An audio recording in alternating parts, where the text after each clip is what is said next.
Alors, l'argumentation, c'est la troisième étape. Cette troisième étape, c'est l'étape pendant laquelle vous allez en fait présenter le produit et expliquer au client pourquoi vous pensez que c'est exactement le produit qu'il lui faut.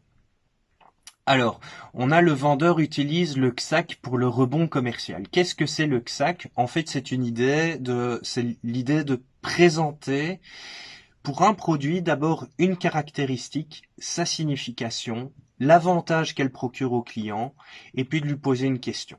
Alors, petit exemple. Eh bien, monsieur, madame, voici une robe en coton, c'est-à-dire que c'est une matière naturelle. La caractéristique, c'est du coton, ou c'est 100% coton. La signification, c'est que c'est une matière naturelle. Et l'avantage, c'est que elle est à la fois confortable et facile d'entretien. Vous pouvez la mettre en machine jusqu'à 30, 40, 50 degrés. Voilà. La question qui peut venir après, c'est qu'en pensez-vous? Et là, vous entrez pratiquement directement dans la phase suivante. Qu'en pensez-vous? Avez-vous des questions? Vous voulez l'essayer?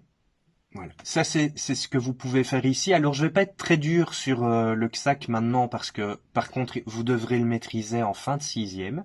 C'est quelque chose d'un peu difficile, hein, parce que la robe, elle est pas seulement 100% coton, elle est peut-être au-dessus du genou ou des choses comme ça. Et c'est intéressant aussi de rappeler ce que le client cherchait et le lien entre, enfin, l'adéquation entre ce que vous lui proposez et ce qu'il a dit qu'il cherchait. Donc voilà, c'est une robe en dessous du genou en dessous du genou, de couleur vive que vous pouvez utiliser pour vos loisirs. Elle est tout à fait confortable, cette robe. Le vendeur présente les arguments liés aux réponses du client, ça c'est hyper important. Ok, mais donc ça, là, vous allez repenser à la reformulation et lui montrer que ou le produit qu'il a demandé répond à ce qu'il voulait.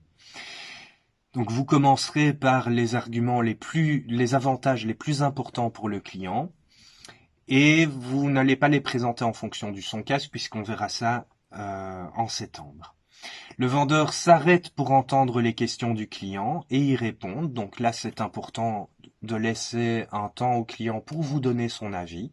Après lui avoir demandé qu'en pensez-vous, vous pouvez aussi directement lui demander s'il veut l'essayer, cette robe, ou elle veut l'essayer, cette robe. C'est là aussi que vous allez répondre aux questions du client. Ah, mais est-ce que c'est facile d'entretien? Là, regardez dans le petit lexique, vous avez eu un devoir sur les matières. Alors, vous êtes surtout parti sur le confort, mais c'est intéressant de regarder les conditions d'entretien des différentes matières. Vous pouvez retrouver ça dans le lexique disponible sur Smart School et que j'ai sans doute remis dans l'email qui partage le lien de cette vidéo. C'est que vous avez des petits sigles qui montrent le lavage, à quelle température, est-ce que ça peut aller au séchoir ou au sèche-linge, est-ce que ça doit aller au lavage à sec, c'est ce qu'on appelle aussi le pressing, hein. Donc voilà, c'est la facilité de nettoyage. Le vendeur s'arrête pour entendre les questions du client et y répondre, c'est ce qu'on disait. Le vendeur est capable de conseiller le client au sujet de la coupe du vêtement. Alors le client essaie. Comment vous sentez-vous dedans, monsieur ou madame, hein, si c'est une robe? Et là, le client va vous dire peut-être, ah, mais je ne sais pas, j'hésite, je me demande si c'est bien ma taille, etc. Et là, vous pouvez faire référence aux trois petites vidéos que vous avez regardées pour faire le devoir sur les coupes et les morphologies.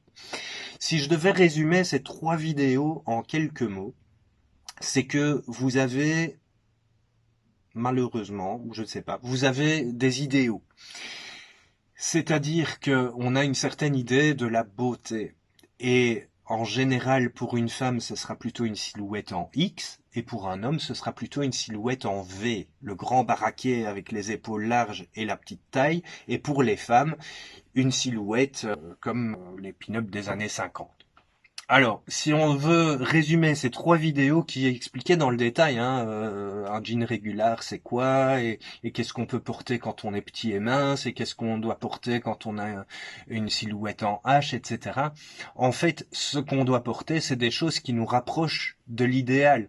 Donc, si on a, en tant que demoiselle, des hanches larges et des petites épaules, on a ce qu'on appelle une silhouette en A, eh bien, on va essayer d'étoffer le buste et de pas trop étoffer le bas qui est déjà étoffé. Donc voilà, on va essayer de se rapprocher de la silhouette parfaite avec des vêtements, par exemple des vêtements, des épaules un petit peu plus larges, des épaulettes dans la veste. Pour un homme qui a malheureusement un petit peu de ventre, eh bien on va pas lui proposer des choses trop près de son corps qui vont faire ressortir son ventre, mais on va lui proposer des choses un petit peu plus loin du corps qui vont masquer son ventre. Et on peut même, s'il veut un t-shirt, un polo, une chemise, lui proposer un petit accessoire ou un petit vêtement supplémentaire qui va encore mieux masquer son ventre. Par exemple une petite veste ou un petit gilet. Et là, c'est tout bénef parce que au lieu de vendre un article, vous allez peut-être en vendre deux, et au lieu de vendre pour 25 euros, vous allez peut-être vendre pour 60 euros. Donc c'est à ça que ce devoir-là doit vous servir. Il y a juste un indicateur ici, donc c'est pas hyper important, mais vous pouvez absolument en parler plus pendant votre épreuve intégrée si vous avez bien fait ce devoir. Si ce petit résumé que je viens de vous faire vous aide, n'hésitez pas, et vous allez voir que ça va vraiment augmenter la confiance que le client aura vis-à-vis de vous, parce que vous serez plus connaisseur si vous arrivez à faire à donner des conseils comme ça. Ensuite, le vendeur est capable de répondre aux questions du client concernant la matière et l'entretien. Mais ça, dans le pire des cas, dans un magasin, vous pouvez toujours regarder l'étiquette du vêtement, mais vous devez lire les symboles et comprendre les symboles. Sur le site de Zara, vous avez à côté, enfin dans la fiche produit, quand vous êtes sur la page du vêtement, vous voyez aussi ces sigles qui sont repris sur l'étiquette du vêtement, et donc vous pouvez m'expliquer ou expliquer ça à votre client à partir de ces petits symboles à retrouver dans le lexique.